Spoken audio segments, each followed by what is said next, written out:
ठाण्यामध्ये मुसळधार पाऊस सुरू आहे आणि अशातच गणपती कारखान्यामध्ये मोठं नुकसान झालंय। गणेशोत्सव अवघ्या काही दिवसांवर आला असताना पावसानं नुकसान केल्यामुळे मूर्तिकार संकटात सापडलेले आहेत। ठाण्यातली ही दृश्य गणपतीच्या कारखान्यामध्ये देखील पाणी शिरलं असल्याचं पाहायला मिळतं आणि त्यामुळे मूर्तींचं नुकसान झालेलं आहे।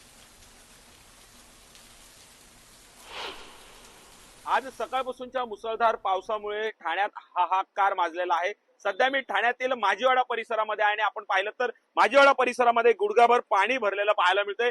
गणपती कारखाना अक्षरशः जे आहे ते पाण्यामध्ये गेलेला आपण जर पाहिलं तर मोठ्या प्रमाणात गणेश भक्त या ठिकाणी आलेले पाहायला मिळतात। कुठेतरी अवघ्या काही दिवसांवर गणेश उत्सव येऊ ठेपलेला आहे आणि त्याच पार्श्वभूमीवर अशा प्रकारे अनेक ठाण्यातील गणेश कारखाने आहेत जे आता पाण्याखाली गेलेले पाहायला मिळतात। आपण जर पाहिलं तर गणपती बाप्पाच्या अनेक मूर्त्या ज्या आहेत त्यांची या ठिकाणी जी आहे ती पाण्याखाली गेलेल्या पाहायला मिळतात। मोठ्या प्रमाणात कारखानदाराचं नुकसान झालेलं पाहायला मिळतं। कुठेतरी शहरातील नालेसफाईची पोलकोल झाली आहे। आपण ह्या ठिकाणी पाहिलं तर जे आहे मोठ्या प्रमाणात गणपती बाप्पाच्या अनेक मूर्त्या ज्या आहेत त्या आता पाण्याखाली गेलेल्या पाहायला मिळत आहेत। आपण या कारखान्याची ही दृश्य न्यूज 18 लोकमतच्या माध्यमातून एक्सक्लुझिव्ह पाहत आहोत। संपूर्ण ह्या ठिकाणी हा कारखाना जो आहे तो आता पाण्याखाली गेलेला आहे। माझ्यासोबत बोलण्यासाठी कारखानेदार आहेत। सध्या मी सुद्धा गुडघ्यावर पाण्याच्या वर जे आहे ते आता आहे। दादा काय सांगाल, किती मोठं नुकसान झालेलं आहे आणि किती काय काय ज्या आहेत, किती मूर्त्या बनवलेल्या होत्या, कुठल्या ऑर्डरच्या ह्या मूर्त्या आहेत आणि काय सांगाल?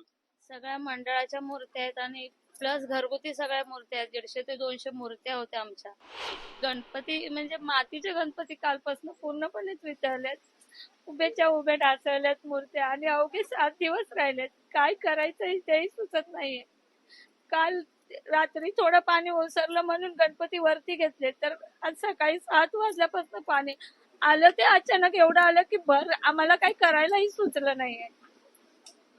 चारी बाजूने पाणी आतमध्ये आलं।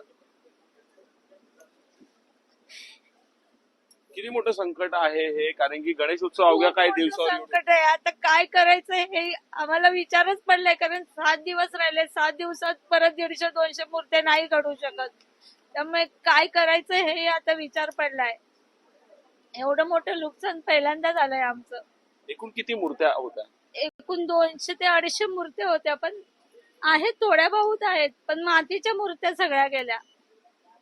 नक्कीच पावसाच्या फटक्याने ज्या आहे मातीच्या मूर्त्या ह्या सर्व या पाण्यामध्ये ज्या आहेत त्या आता नाहीशा झालेल्या पाहायला मिळतात। आपण जर पाहिलं तर ह्या ठिकाणी मूर्ती उचलण्याचं काम देखील जे आहे ते काही कारखान्यातील तरुणांकडनं होताना पाहायला मिळतं। सध्या आपण न्यूज 18 लोकमतच्या माध्यमातून माझीवाडा गावातील ही परिस्थिती पाहत आहोत। कुठेतरी नालेसफाई न झाल्यामुळे हे पाणी ह्या कारखान्यात घुसल्याचा आरोप देखील जो आहे तो स्थानिक लोकप्रतिनिधींच्या माध्यमातून केला जातोय। सर काय कसं बघता, ठाण्यातील उच्चभ्रू परिसर म्हणून हा माझीवाडा लोढा परिसर पाहिला जातो आणि याच परिसरात आता गुडघाभर पाणी पाहायला मिळतंय?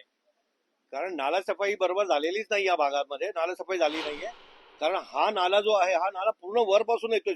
सुभाषनगर गांधीनगर येऊरपासून हा पाणी येतोय आणि येत्या इथं नाला आल्याच्या नंतर पुढे लोडामध्ये पुढे अरुंद केलेला आहे। तर तो एक टर्न मारून घेतलेला तो हायवे जातो, तिथे नाल्याची रुंदी कमी आहे।